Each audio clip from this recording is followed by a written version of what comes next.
السلام عليكم ورحمة الله وبركاته. بليانك يا كوجم توتا في جالتم توتا أكم جتنا جرتني بقى جراتن ملي ربين مريتي سنهاري رسولين جتشا إن شاء الله رلي ولتي دي بني جرا أما سنوجي توا كتا درب كيستي سينا لجياسوتي في حيل سلاسي متى دري سالا لي تره أكاتاني أنغو اتي أرغتي في akkaataa itti aangoo irraa buqqifamellee waliin ilaallee turre ammallee seenaa Haayile Sillaasee haga dhumaan wajji tura. Miidhaa Haayile Sillaaseen musliimoota irraan gahaa ture.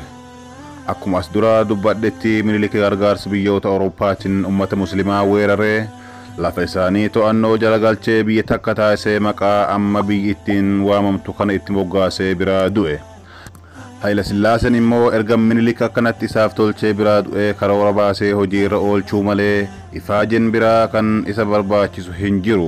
Karoorri inni baafatee musliimoota ittiin miidhaa ture inni guddaan musliimoota garagaratti ciree afaan isaanii wal dhabsiisee isaanuma wal irratti moosisee akka isaan ofii isaaniitti wal dhabuu wal jibbuu fi wal waanyuu malee miidhaa isaan irratti adeemsifamuuf mormii isa irratti kaasuu hin dandeenye taasise. بريسان سينا فتح غيثي جرمو كتاب إساء الإسلام والحبشة أبرا التاريخ جرمو كيستي أكنا جدين ملاكنا كان يقو توفتا أكسين أولي دبتا ميكانا كان فايدمو بيكان حبشوتا هندا غارو توفتن Haayile Sillaasee كان هند ساني جالا موتموني حبشة كان حاقا إساء آنغو إرطوران تقل هنجرو garuu inni maluma hoo tooftaa kanaa kara fayyadamuun walakkaa jaarraa tokko yookaan waggoota 50tti dhiyaatu aangoo irra turuu danda'ee jira.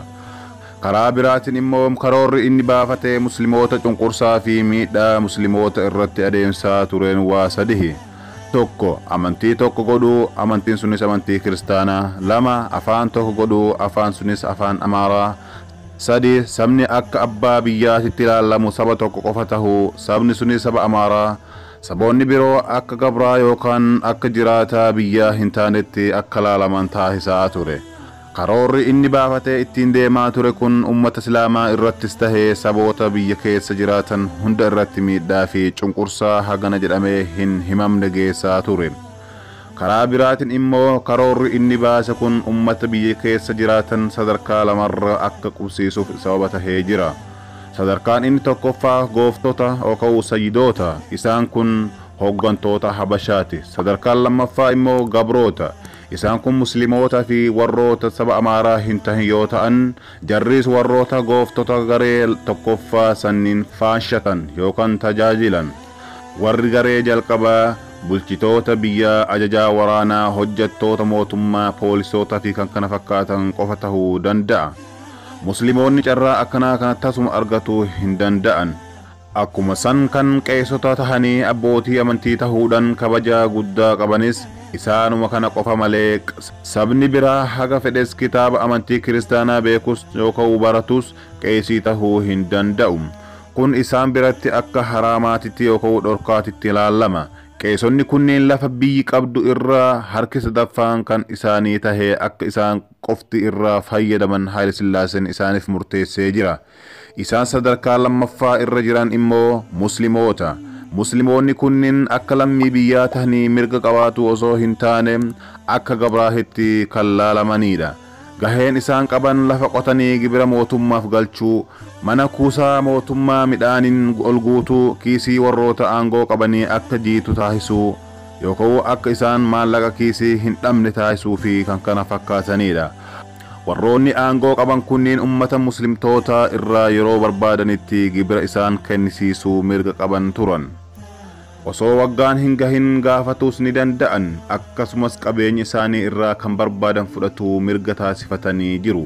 Gabra isaa abbaan akka fedhe godhuu danda'a mitiire eenyutu isa dhorga.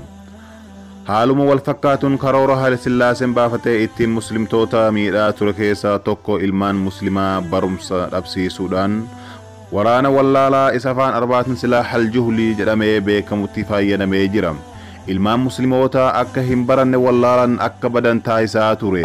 Akka isaan yoo baratan mirga isaaniitiif mormatan yookaan dubbatan waan beekuuf wallaalummaadhaan karaa isaanitti cufee akka duudanii jaaman taasise.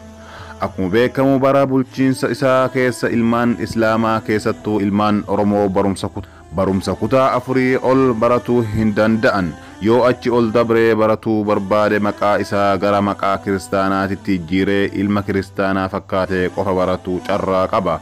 Karaa kanaan barachuun kunis ilmaan islaamaa irratti miidhaa guddaa fide. Yeroo garii amantii isaanii akka dhaban isaan taasisa. Sababa kanaaf musliimoonni ilmaan isaanii jalaa kafaruu yookaan amantii islaamummaa keessaa bahuu mannaa barumsa dhabuu wayya jedhanii ilmaan isaanii gara mana barumsaatti erguu dhiisan. Kun immoo ilmaan muslimaa barumsa irraa duubatti hafanii wallaalan akka miidhaman taasisee jira. Haa ta'u malee ummanni islaamatis ummata baay'ee abshaala yookaan qaruutee waan ta'aniif ilmaan isaanii barumsa dhabanii akka hin doomne mala biraa baafatanii turan. Malli kunis ilmaan isaanii gara mana qur'aanaa yookaan kalwaa halqaa majlisa hadiisaa ergataa turan. Akka ilmaan isaanii diinii isaaniitii fi beekumsallee mana qur'aanaa kana irraa argatan taasisan. Qur'aana qofatti gabaabbaduu qofa osoo hin taane afaan arabaa baratuu fi kitaabota hadiisaa akka qara'an murtii shari'aa islaamaa akka baratan akkasumas seenaa amantii islaamaa akka hubatan gara aalimoota yookaan beektota islaamaatitti ilmaan isaanii ergataa turan. Haa ta'u malee ilmaan islaamaa diinii isaanii kana akkanatti baratuun habashoota waan hin gammachiifneef mootummaan Haayile Sillaasee dhiibbaa isaan irratti godhaa ture. Madrasaa mana qur'aanaa hedduu cufsiisaa ture. Kana malees Haayile Sillaaseen ummata islaamaa haqa mirga isaanii dhabsiisaa ture. Mirga amantaa isaanii irratti dhiibbaa guddaa isaan irra geessisaa ture. Masjida fi madrasaa ijaaruu fi kan kana fakkaatan dhorgaa ture. Haayile Sillaaseen miidhaa ummata islaamaa irratti adeemsisaa ture. Barumsa isaan dhabsiisuu duubatti isaan hambisuu beelaa fi rakkoo adda addaatiif saaxila isaan baasinsa qofatti kan gabaabbatee miti. Humna waraanatittis fayyadamee musliimoota hedduu ajjeesaa ture.